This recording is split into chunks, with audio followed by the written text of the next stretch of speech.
우리 하나님 아버지와 주 예수 그리스도로부터 오는 은혜와 평강이 여러분들과 함께 하시기를 바랍니다. 우리 옆사람, 앞사람, 뒷사람들과 먼저 함께 인사하실 때에 진짜 예수님을 소유하십시다. 인사하겠습니다. 진짜 예수님을 소유하십시다. 아멘. 우리 베드로와 요한은 오늘 본문에 보니까 무려 5,000명이나 되는 사람들 앞에서 예수님을 증거하게 됩니다. 물론 저는 성경을 이렇게 바라보면서 성경을 문자 그대로 읽어보기도 하고 문자 그대로 말씀을 마음속에 새기기도 합니다.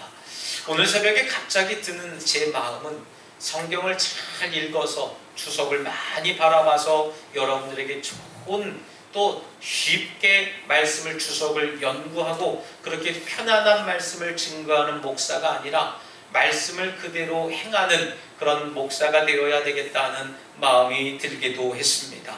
오늘 본문에 보니까 예수를 증거하는 동안에도 수많은 기사와 이적이 나타나게 됩니다. 병든 자가 고침을 받고 억눌린 자들이 해방을 받는 경험을 하게 됩니다. 또 예수 그리스도의 부활을 이들이 이야기할 때에 많은 사람들이 놀라움을 금치 못했던 그런 모습을 보게 됩니다. 반대로 예수 그리스도의 부활과 또 예수 그리스도가 생명이 되신다라고 하는 것을 전해들은 그 베드로와 요한의 행적을 보던 그 당시에 기득권을 가지고 있었던 사람들은 마음이 굉장히 불편하고 심기가 편치 않았습니다. 그래서 이 베드로와 요한을 붙잡아다가 부활의 예수님을 전한다는 이유로 또 병든 자들을 낫게 했다라고 하는 그 죄목을 잡아서 신문을 하게 되었습니다. 제사장들이 오늘 본문을 통해 묻습니다. 당신들은 도대체 무슨 권세와 권리로 이러한 행동을 합니까? 어째서 부활이 사실이라고 이야기를 하고 병든 자들을 고친다는 명목으로 사람들을 자꾸 현혹시킵니까? 묻습니다. 베드로와 요한은 이런 질문에 명백하게 대답을 했어요. 만일 당신들이 이 병자를 낫게 한 이유를 묻는다면 그 이유는 나는 참 간단합니다. 그것은 여러분 당신들이 십자가에 못 박아 죽였던 나사렛 예수 그리스도의 힘이고 또 동시에 죽은 사람들 가운데에서 부활하신 예수 그리스도 때문에 우리가 이 말씀을 증거하고 있습니다. 그분은 당신들처럼 집 짓는 사람들에게 버림받은 돌이지만 집 모퉁이의 머릿돌 되시는 분이 우리 예수님입니다.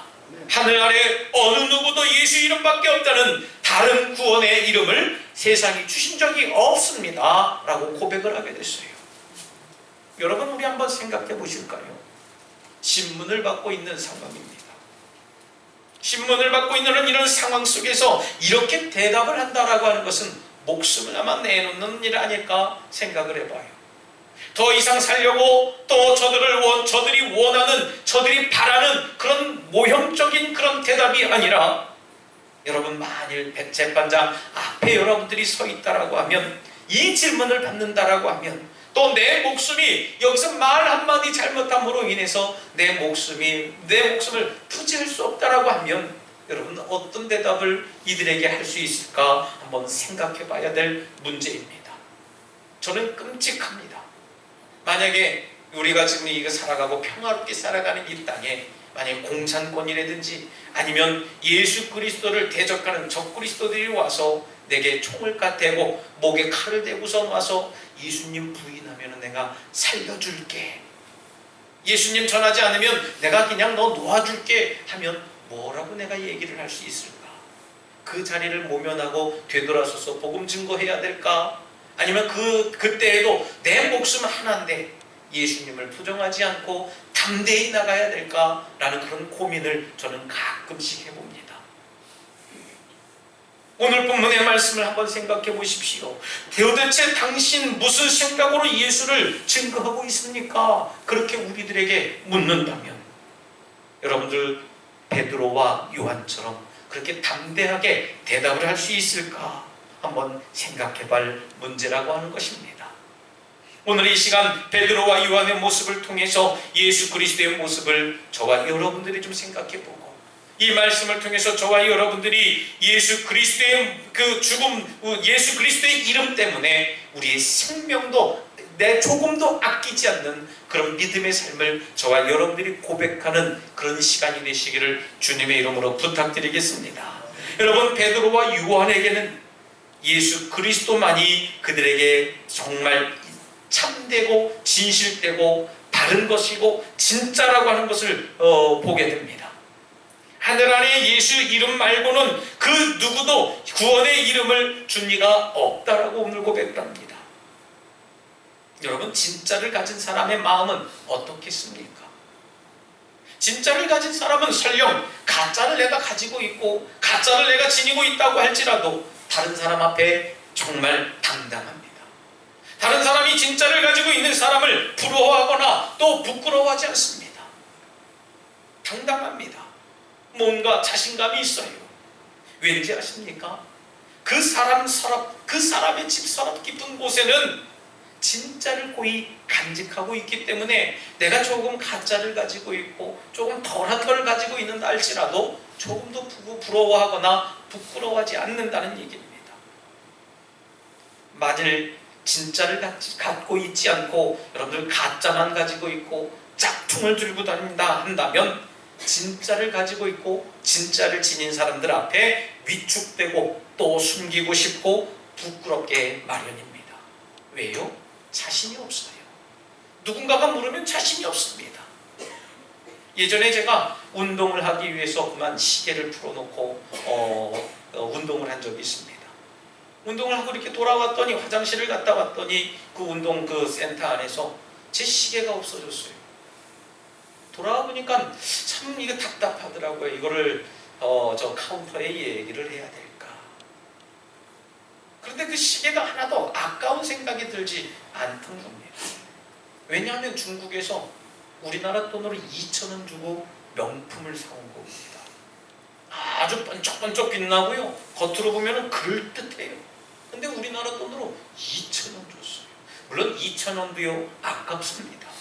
그러나 2,000원짜리 시계치고는 한 3년을 잘 차고 다녔으니까 얼마나 본전치기를 했겠습니까?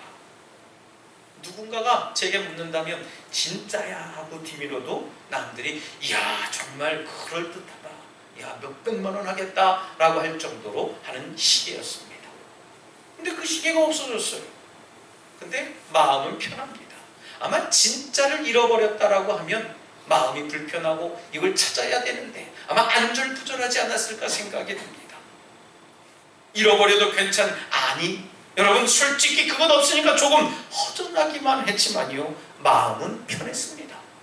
그러나 여러분 한번 다른 걸로 생각해 볼까요? 새로 산 옷이 있습니다. 그것도 가격이 조금 많이 나가는 옷을 사고 입는 순간에 지워지지 않는 뭔가가 그 순간에 묻는다라고 하면 여러분 기분이 어떻겠습니까?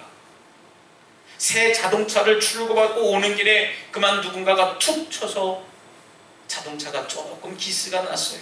접촉사고가 났습니다. 기분이 어떻겠습니까? 제가 아는 목사님 새로운 자동차, 요즘 아주 좋은 자동차를 뽑아갖고 와서 저에게 밥을 산다고 그랬는데 오는 도중에 그만 누군가가 문을 쿵 쳤대요.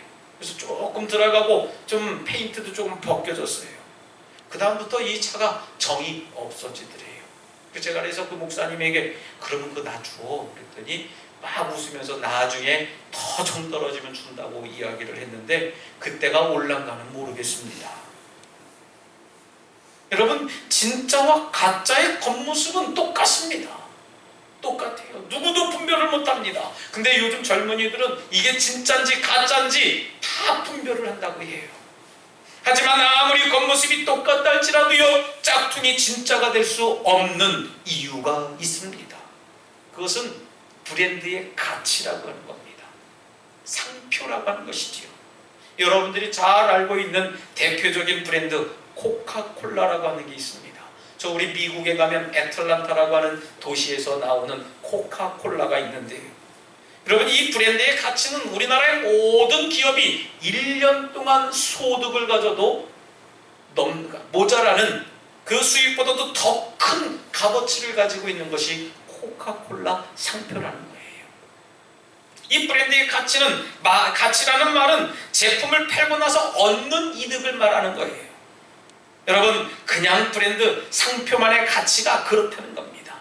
누군가가 함부로 코카콜라다라고 쓸 수 없는 것이 그 상표의 가치라는 겁니다. 진짜는 늘 이렇게 놀라운 값어치가 있어요. 누군가가 도용해서 쓰면요, 법적인 제재를 받게 되어 있고요. 누군가가 그것을 흉내내서도 안 되는 것이 진품이라는 겁니다. 그렇다면 이쯤에서 저와 여러분들이 다시 한번 우리 마음속에 한번 점검해 볼 필요가 있습니다. 우리가 믿는 예수 그리스도의 가치는 어느 정도일까 생각해 봐야 됩니다. 세상에서 가장 귀한 게 뭡니까? 그것은 생명이에요. 생명을 돈으로 살 수 없다라고 하는 것이죠. 그것도 자신의 생명이 가장 귀합니다. 돈을 주고 팔 수 없는 것, 돈을 주고 살 수 없는 것, 그것이 바로 내 자신의 생명이라는 겁니다. 그런데 이 베드로와 요한은 자기 자신이 자기 자신의 생명까지도 가장 아끼고 있는, 가장 귀하고 있는 그 생명까지도 포기하면서 재판석상에서 예수 그리스도를 증거하고 있었습니다. 예수 때문에 잡혀왔고, 예수 때문에 어려운 일을 겪을 수 있고, 예수 때문에 불의한 일을 겪을 수도 있는데도 말입니다. 그 상황 속에서도 여전히 예수님을 찬미하고 있었어요. 왜 그럴 수 있었겠습니까? 예수 그리스도가 진짜였기 때문에 그렇습니다. 할렐루야. 예수님이 진짜였기 때문에 세상의 그 어떤 세력이, 그 세상의 어떤 위협이, 어떤 고통이, 어떤 환경이 나를 둘러싼다 할지라도 진짜는 변하지 않았다라고 하는 사실이에요. 여러분, 진짜 예수님의 가치는 자신의 생명까지도 바칠 수 있는 그런 존재라는 사실입니다.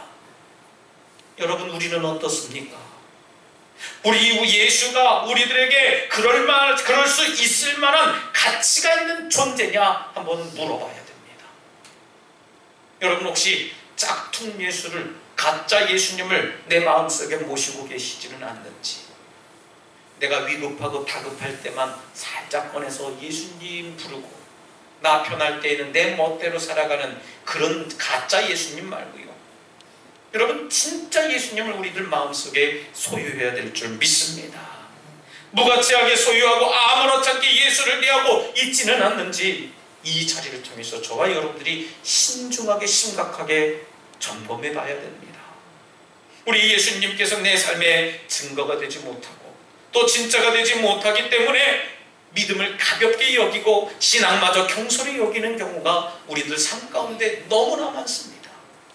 여러분, 한번 생각해 보세요. 어려운 일들을 만났습니까? 더욱 예배하고 기도해야 되지요. 낙심했습니까? 더욱 찬송하고 주님을 예배해야 되지요. 힘든 일이 생겼나요? 더욱 기도하고 말씀을 의지해야 되지요. 시험에 들었나요? 더욱더 주님을 의지하고 주님만 사랑하고 주님만 바라봐야 되지 않습니까? 여러분, 가짜 예수님만 소유하고 있었기 때문에 내 욕심대로, 내 생각대로 아무렇지 않게, 서슴스럽지 않게 주변 사람들 의식하지 않고 살아가는 것이 우리들 가짜 예수대로 살아가는 모습입니다. 여러분, 진짜 예수를 만나야 됩니다.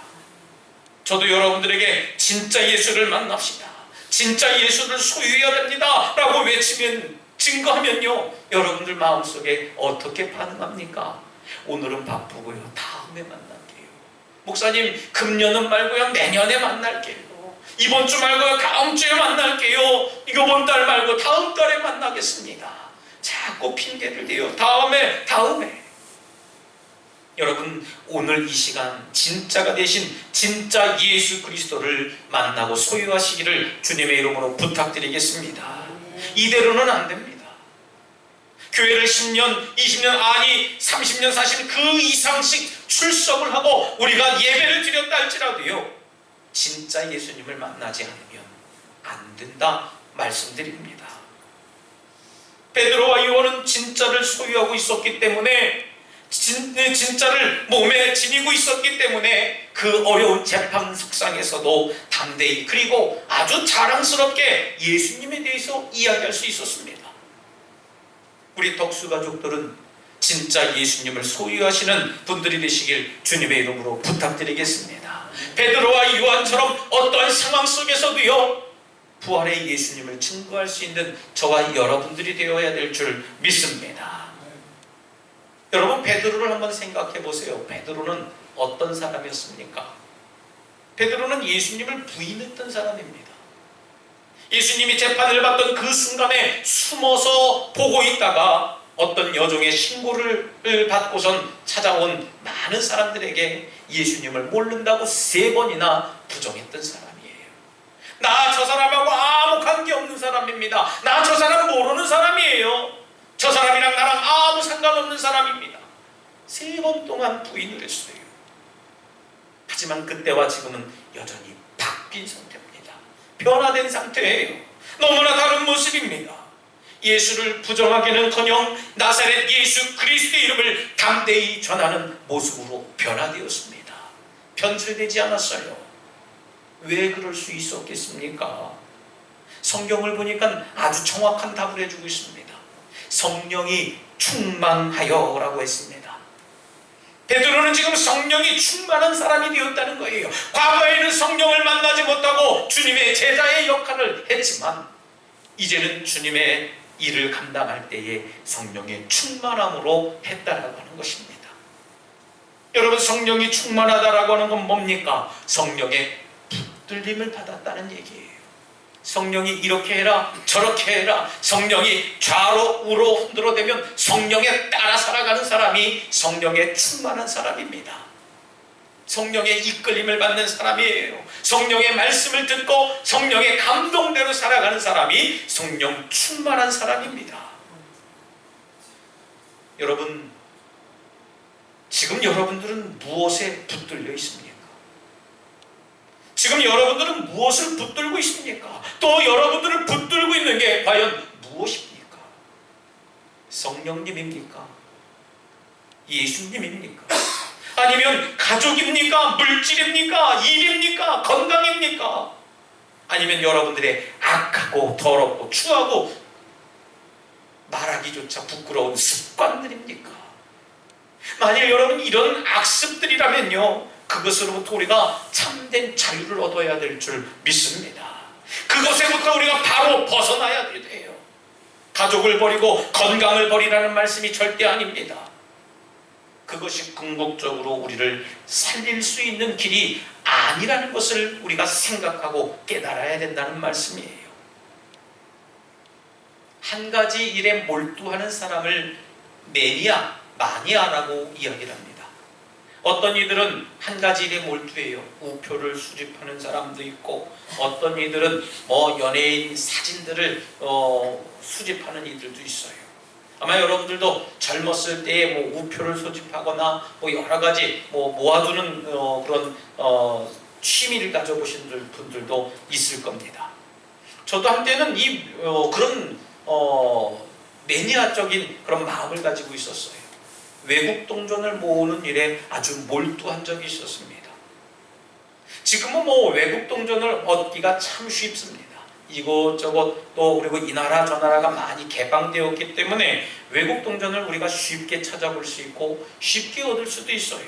근데 제가 청소년 때에는 이 외국 동전이 얼마나 신기하고 진귀했는지 모릅니다.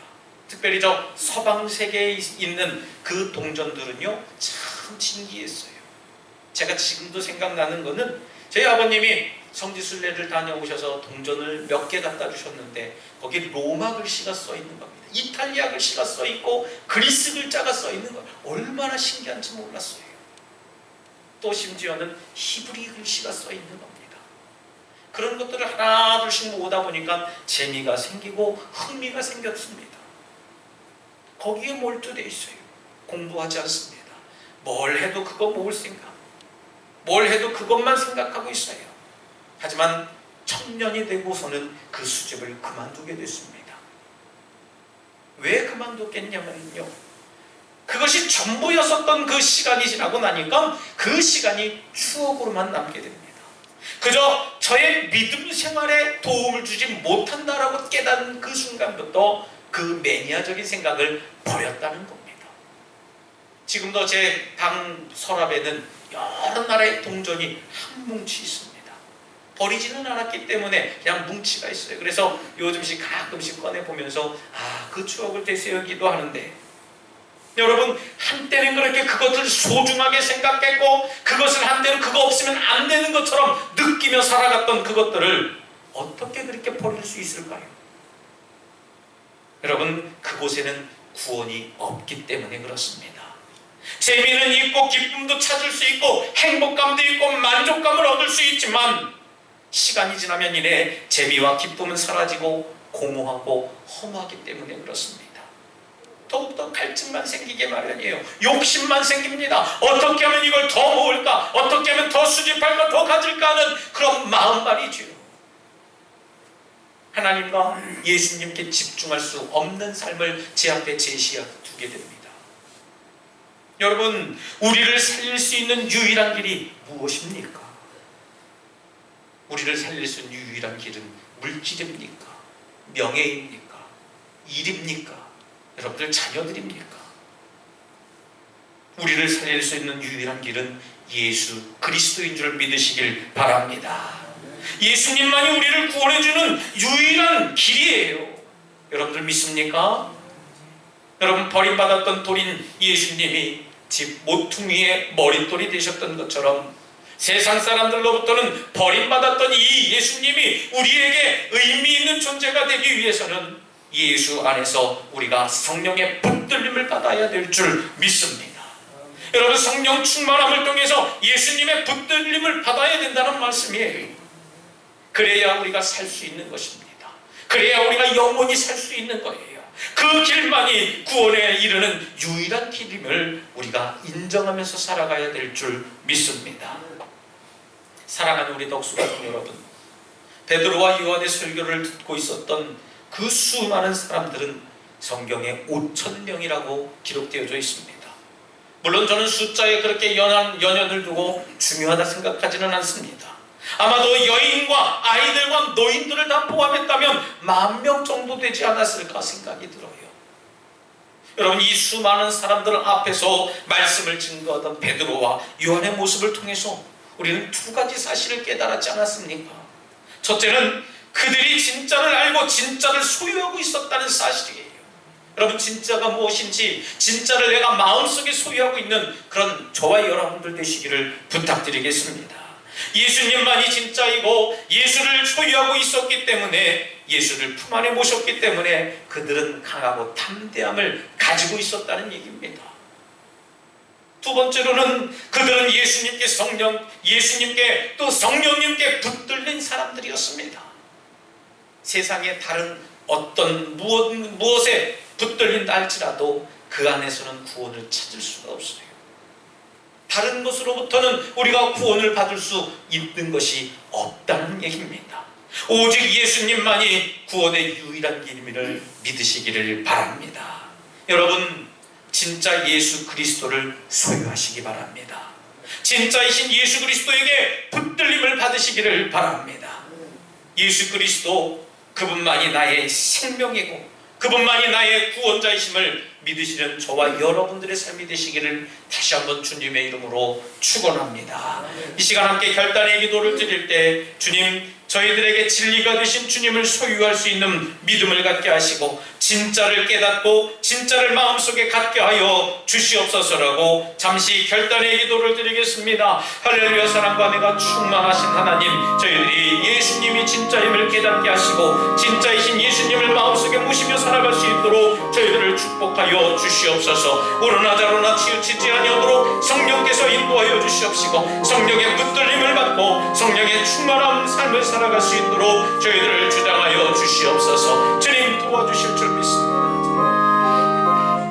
아버지, 저희들을 축복하여 주시옵소서. 주님 인도해 주시옵소서. 전능하신 하나님, 오늘 저희들의 결단 속에 함께 하시기를 소원합니다. 지금까지 가짜의 믿음, 가짜의 신앙을 가졌다면 용서해 주시옵시고 이제부터는 진짜의 믿음과 명품 신앙을 갖게 하여 주시옵소서. 그래서 그 진짜의 믿음을 진품의 믿음을 이웃들에게 증거하고 나누고 베푸는 능력 있는 삶을 살아가게 하여 주시옵소서. 예수님 이름으로 기도드리옵나이다. 아멘.